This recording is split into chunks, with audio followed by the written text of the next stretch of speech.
भैया क्या आप मुझे वहाँ ले चलोगे? हाँ जी ले चलेंगे। किधर जाना है? उसकी यादों से दूर। ओहो, लगता है बेचारे का ब्रेकअप हो गया। ब्रेकअप से याद आया, ऐसे ही मिलती जुलती जो कहानी है वो विलियमसन सिंथेसिस से मैच करती है। आइए आपको एक ट्रिक की मदद से सिखाता हूँ इस रिएक्शन को हम लोग कैसे लर्न कर सकते हैं। तो देखिए रिएक्शन में क्या होता है, अल्काइल हैलाइड का रिएक्शन होता है सोडियम अल्कोक्साइड के साथ और ईथर बनता है, इसी को हम लोग बोलते हैं विलियमसन सिंथेसिस। अब इस रिएक्शन का प्रोडक्ट कैसे बनाएंगे उसका भी तरीका बता दे रहे हैं। देखो इसमें जो अल्काइल हैलाइड होता है बच्चों, आर पर होता है प्लस चार्ज और एक्स पर होता है आपका माइनस चार्ज। ठीक है, तो इसमें जो आरओ माइनस है इसका माइनस जो है वो अटैक करेगा इसके प्लस पे, यहाँ से बॉन्ड टूटता है तो आर ओ अटैक कर रहा है आर पे तो बन जाता है आर ओ आर। इसमें Na प्लस एक्स माइनस है तो आपका NaS का फॉर्मेशन हो जाएगा। इस तरह से रिएक्शन को कंप्लीट करते हैं। अच्छा रिएक्शन को कैसे याद करेंगे, देखिए जो विलियमसन भाई साहब थे ना, इनका ब्रेकअप हो गया।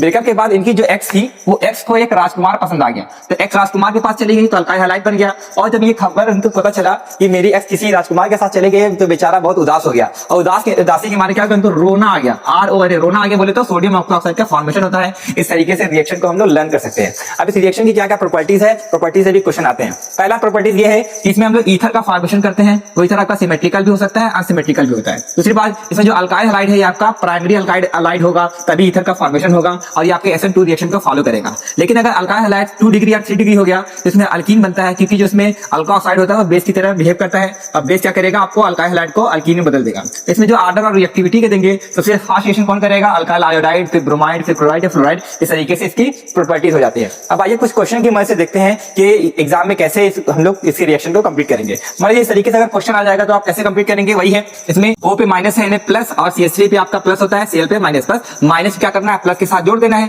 ऑक्सीजन अटैक करेगा CH3 पे, यहाँ से बॉन्ड टूटेगा तो CH3O जुड़ रहा है CH3 के साथ तो क्या बन जाएगा CH3O, CH3 का फॉर्मेशन हो जाएगा। ऐसे ही सेम रिएक्शन ये भी है, ऑक्सीजन में माइनस सोडियम में प्लस, CH3 पे आपका प्लस होगा, Br पे माइनस होगा, माइनस आएगा प्लस के साथ जोड़ेंगे तो यहाँ से एक बॉन्ड टूट जाएगा तो C2H5O जुड़ने वाला है CH3 के साथ तो C2H5O जुड़ जाएगा CH3 के साथ और ये प्रोडक्ट का फॉर्मेशन हो जाएगा। ऐसे इसमें सेम रिएक्शन ये भी है, ऑक्सीजन में माइनस सोडियम में प्लस, CH3 पे आपका प्लस, I पे माइनस हो जाएगा। बस माइनस को क्या कर दिया, प्लस के साथ जोड़ेंगे, यहाँ से बॉन्ड ब्रेक हो जाएगा तो ये पूरा आपका जो ग्रुप है वो CH3 के साथ जुड़ने वाला है। तो क्या देखिए जो आपका पूरा का पूरा ग्रुप है वो किसके साथ जुड़ने वाला है, आपका CH3 के साथ और ये प्रोडक्ट का फॉर्मेशन हो जाएगा। बस कुछ नहीं करना, आपको प्लस से माइनस के साथ जुड़ना है। इसी से रिलेटेड एक बहुत इंपॉर्टेंट रिएक्शन आता है, उस रिएक्शन को भी देख लो ना। अब रिएक्शन कैसे कंप्लीट करोगे, देखो गौर से देखो, जो आपका अल्काइल हैलाइड है वो कैसा होगा 3 डिग्री अल्काइल हैलाइड है तो याद रखिएगा ईथर नहीं बनता बल्कि अल्कीन बनता है। ठीक है, तो इसमें क्या होगा, इसमें अल्फा का हाइड्रोजन और बीटा का हाइड्रोजन निकलता है। एक हाइड्रोजन यहाँ से निकलेगा, एक बॉन्ड यहाँ से टूटेगा तो क्या बनेगा, यहाँ पर आपका डबल बॉन्ड लग जाएगा तो आपको इस तरीके से